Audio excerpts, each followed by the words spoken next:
Dan Perry, I want to bring you in at this point. In terms of Israel's responsibilities, we were talking about the first two stages will involve the return of captives to Israel and in exchange for Palestinian prisoners. After that point, is there an argument for saying that Israel's interest, if you like, in maintaining this ceasefire could start to wither away, because essentially Israel, Benjamin Netanyahu, will have achieved what he wanted to achieve. He's returned the captives to their families, and the interest will then wane? Well, we haven't actually seen the full terms of the agreement, but if reports be believed, then Israel will in fact not give back all its hostages until it pulls out of Gaza and essentially ends the war. I think at the end of the day, this is an edifice of an agreement that Netanyahu has been resisting for much of the past year, and that the Biden administration had tried to impose as best it could on Netanyahu as well, and failed. I would not expect, as Mr. Barakat alluded himself, for Donald Trump to look kindly upon an effort by Israel to get out of implementing the second and third phases of the deal. That said, the agreement does include the notion of negotiating certain modalities. So obviously there's ample opportunity for both Hamas and for Israel to create impediments that bring the whole deal crashing to the ground.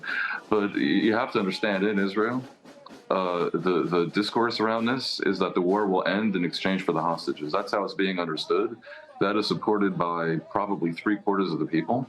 That is supported by probably half, at least, of Netanyahu's own voters. It will be difficult. It will be complex for him to try to walk away from this. I in fact would expect him to try to make the most of it, to try to hint to people that he got something out of Trump in return, maybe a freer hand and expanding settlements in the West Bank, things of that nature.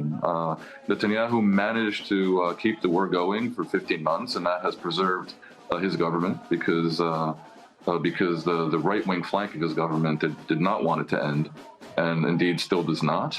I think at this point I'd expect him to pivot to a new strategy where he builds a narrative that says that in exchange for all the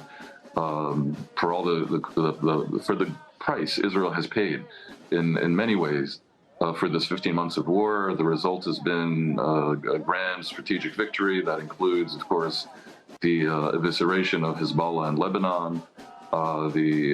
Implicitly, as a partial consequence of that, the elimination of the Assad regime in Syria, and the great teaching of a lesson to Hamas and various Palestinian rejectionists. I would add, there is an enormous missed opportunity here.